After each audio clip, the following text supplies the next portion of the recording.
12 strangers made a pact that night. They would never speak of what they witnessed. July 18th, 2011, 3 days before Amy Winehouse would be found dead in her Camden flat. But on this humid Tuesday evening, she was very much alive, walking alone through the back streets of Bermondsey.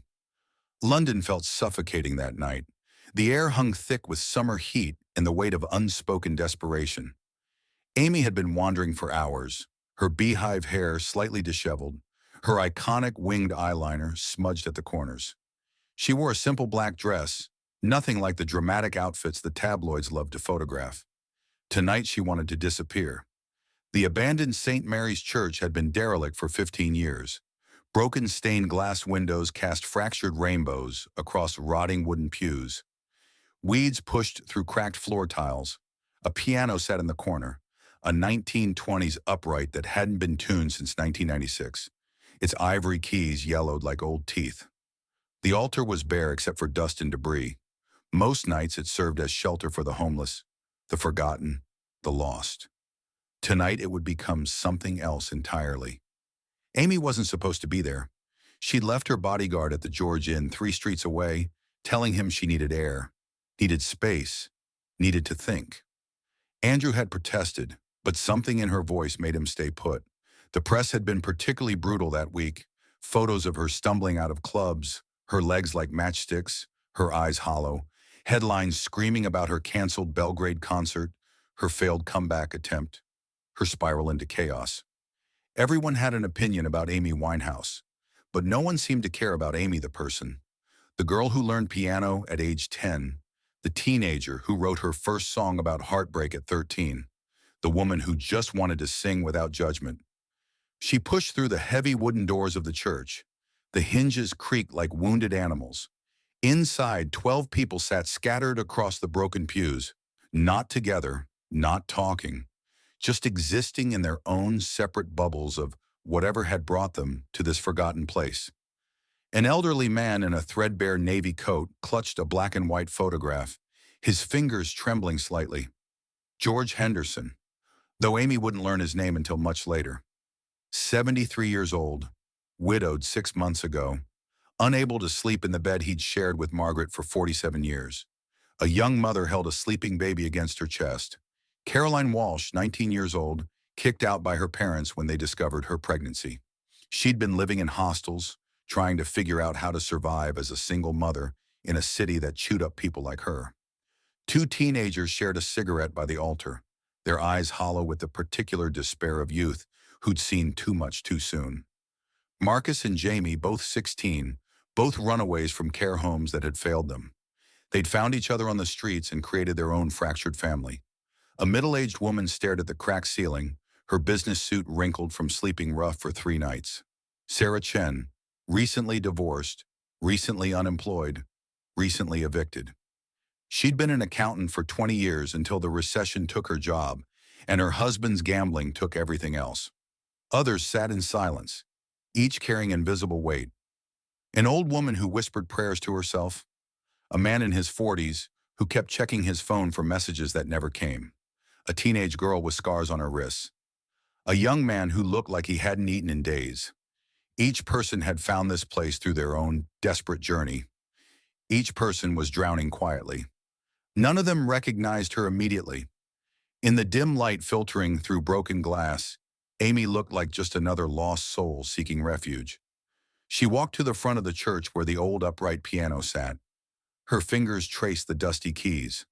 Middle C was flat. The high notes sounded like broken bells. But it would do. Mind if I play something? Her voice carried across the empty space. A few people looked up. Most didn't respond. Amy sat on the rickety piano bench and placed her hands on the keys. She didn't announce herself, didn't explain who she was or why she was there. She simply began to play. The opening chords of Crazy by Patsy Cline filled the church.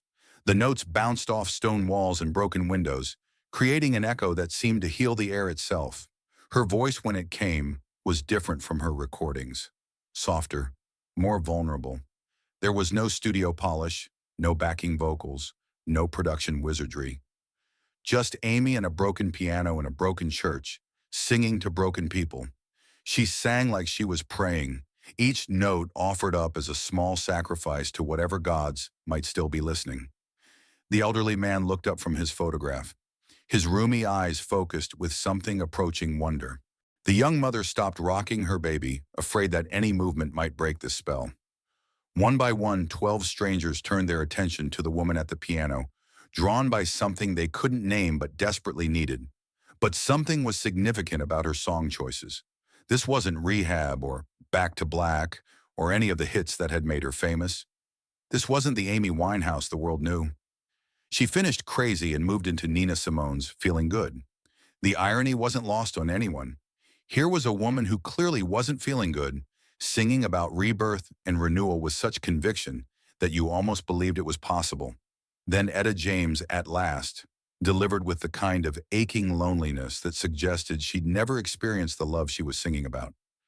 Her voice cracked on the high notes, not from technical failure, but from the weight of everything she'd lost. Then Billie Holiday's Strange Fruit. The haunting anti-lynching ballad filled the church with a darkness that somehow felt cleansing. Amy's interpretation was different from Holiday's, less jazz club sophistication, more raw pain. She sang it like someone who understood what it meant to be destroyed by forces beyond your control. Song after song, all covers, all classics, all delivered with the kind of raw emotion that reminded you why these songs had endured decades after their creators were gone. Each song choice felt deliberate, like Amy was building a narrative only she could see. 20 minutes passed, maybe 30. Time moved differently in that sacred space, measured not by clocks, but by heartbeats and held breath. Marcus, the teenager by the altar, began to cry quietly. He'd been numb for months, surviving on the streets by feeling nothing. But Amy's voice cut through his defenses like a blade through paper. Jamie put an arm around his friend's shoulders, the first tender gesture either boy had experienced in years. Sarah Chen's shoulders shook as silent sobs overtook her. She'd kept herself together through the divorce, the job loss, the eviction, but at last undid her completely. The song her parents had danced to at their wedding, before cancer took her father and dementia stole her mother. Amy sang it like she understood that love was both salvation and destruction. The elderly man, George, clutched his photograph tighter, the black and white image of his wife on their wedding day, 1962. Margaret in a simple white dress, laughing at something he'd whispered in her ear.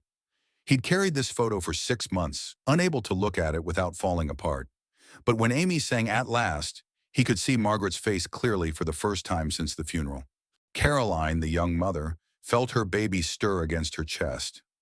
Little Emma, born 3 months ago into uncertainty and fear. As Amy's voice filled the church with summertime, Caroline understood something she couldn't articulate, that maybe it was possible to find beauty even in desperate circumstances.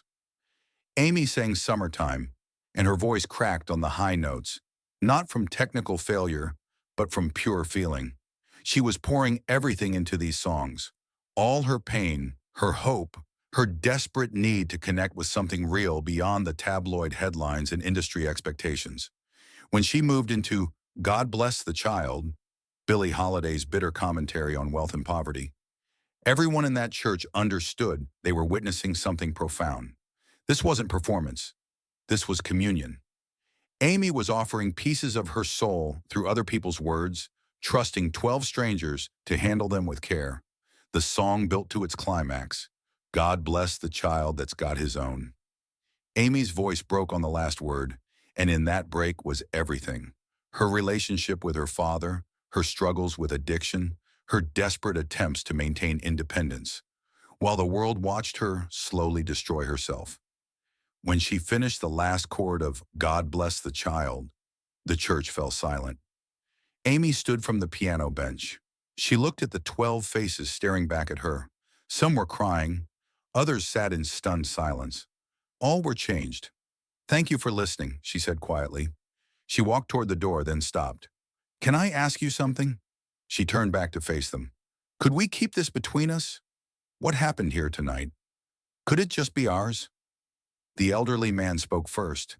His voice was gravelly, unused. "What's your name?" Amy paused. "Just Amy." Well, just Amy, he said. You gave us something tonight, something precious. We won't waste it by gossiping. The young mother nodded. The teenagers by the altar looked at each other and agreed. One by one, 12 strangers made a silent pact. Amy smiled, the first genuine smile any of them had seen from her in months, though they didn't know that yet. She left without another word. For 3 days, those 12 people carried the secret of what they'd witnessed. They went about their lives. George returned to his empty house. Caroline found a new hostel for herself and Emma. Marcus and Jamie found work washing dishes at an all-night cafe. Sarah submitted job applications with renewed hope. But each carried something new, the memory of a voice that had touched the deepest part of their pain and somehow made it bearable. On July 23rd, when the news broke that Amy Winehouse had been found dead in her Camden flat, each of them understood with crystal clarity why that night had felt so significant. The headlines screamed about another celebrity casualty, another talented artist destroyed by fame and addiction. But 12 people knew a different truth. She hadn't been performing. She hadn't been the troubled pop star the media loved to destroy. She had been a woman saying goodbye the only way she knew how, through other people's songs, through music that had outlasted the pain of those who first sang it. Sarah, the middle-aged woman who'd been staring at the ceiling that night, later said, she didn't sing her own songs because those songs belonged to the world. That night she wanted to sing songs that belonged to us, to that moment, to her. She was giving us something private, something sacred. Her own songs were too public, too analyzed, too picked apart by critics and fans. But those old standards, they were pure emotion. Marcus, one of the teenagers, would later become a music therapist, working with at-risk youth in South London. He credited that night as the moment he understood music's power to heal trauma. She was the most famous person I'd ever seen, he said in a 2024 interview. But in that church, she was just someone who needed to sing, and we were people who needed to listen. There was no hierarchy, no celebrity worship, just human beings sharing something beautiful in an ugly world. George, the elderly widower, kept the secret for 13 years before finally speaking about it when contacted by a documentary crew. The photograph he'd been holding was of his late wife, Margaret. Amy sang "At Last" that night, he remembered, his voice still strong despite his 86 years. It was our wedding song. I hadn't been able to listen to it since Margaret died. It hurt too much. But when Amy sang it, I could feel Margaret there with me in that church. Amy gave me my wife back for 3 minutes. She gave me permission to remember love instead of loss. Caroline, the young mother, became a social worker specializing in helping teenage mothers. Amy saw us, she said, 12 broken people in a broken place, and she didn't judge us or pity us. She just gave us music. She gave us beauty when we needed it most. My daughter Emma is 12 now, the same age Amy was when she first started writing songs. I tell Emma about that night sometimes, about how a stranger's kindness can change everything. The pact held. For over a decade, 12 people kept the secret of Amy's last performance, not because they'd been asked to, but because they understood its sacred nature. They understood that what had happened that night was bigger than celebrity gossip or music industry tragedy. In 2024, when a documentary crew tracked down 7 of the 12 witnesses still alive and willing to speak, they all agreed to finally break their silence. Not for fame or money, most refused any payment for their interviews. But because they realized the world needed to know about the Amy they'd met that night. Everyone remembers her death, said Caroline, now 32 and working as a family support officer in Hackney. Everyone talks about her problems, her struggles, her demons. The media created this narrative of Amy as this tragic figure who couldn't handle fame. But I want people to know about her generosity. She gave us a concert, a private concert for people who had nothing to give back. She saw our pain, and she offered us her pain, transformed into something beautiful. Jamie, Marcus's friend from that night, had struggled with addiction for years after Amy's death, but eventually found recovery. He became a peer support worker, helping other young people get clean. Amy wasn't preaching to us that night, he said. She wasn't trying to save us or fix us. She was just sharing space with us, sharing music, She treated us like we mattered, like our listening was valuable. That meant everything to someone like me who'd been thrown away by everyone who was supposed to care. Dr. Sarah Chen, who rebuilt her career and now works as a financial counselor, helping people through bankruptcy and divorce, reflected on Amy's choice to sing covers that night. I think she knew those songs would outlive her, Sarah said. Her own songs were brilliant, but they were tied to her story, her pain, her specific experience. The songs she chose that night, Crazy, At Last, Strange Fruit, those are eternal. They speak to every human heart that's ever been broken. By singing them to us, she was connecting us to something larger than our individual pain. The abandoned St. Mary's Church was demolished in 2019 to make way for luxury flats, another piece of London's history erased by development. But the 12 witnesses fought for and won a small memorial garden on the site. A plaque reads, "In memory of all the lost souls who found refuge here." Music lives on. Most visitors assume it's a generic memorial to homelessness or urban decay. 12 people know that plaque means something infinitely more profound. They know that on July 18th, 2011, in a broken church with a broken piano, Amy Winehouse gave the most important performance of her life. Not for critics or crowds or cameras, not for record sales or chart positions or industry awards. For 12 people who needed to remember that music, at its core, is about human connection across the void of loneliness. She sang other people's songs because she understood that the greatest artists become vessels for truths larger than themselves. She made a pact with 12 strangers because she trusted them with her final gift. Not her fame or her talent, but her humanity. And for 13 years, they proved worthy of that trust. They carried her secret not as a burden, but as a privilege, understanding that some moments are too sacred for the marketplace of public attention. Now the world knows. Amy Winehouse's final performance wasn't on a stage or in a studio. It wasn't recorded or reviewed or analyzed by music critics.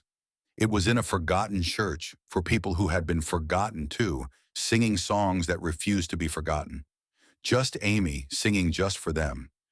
In that sacred space between silence and song, between fame and humanity, between life and death, 12 strangers received the final gift of one of music's most brilliant and deeply tortured voices, speaking truth through borrowed songs.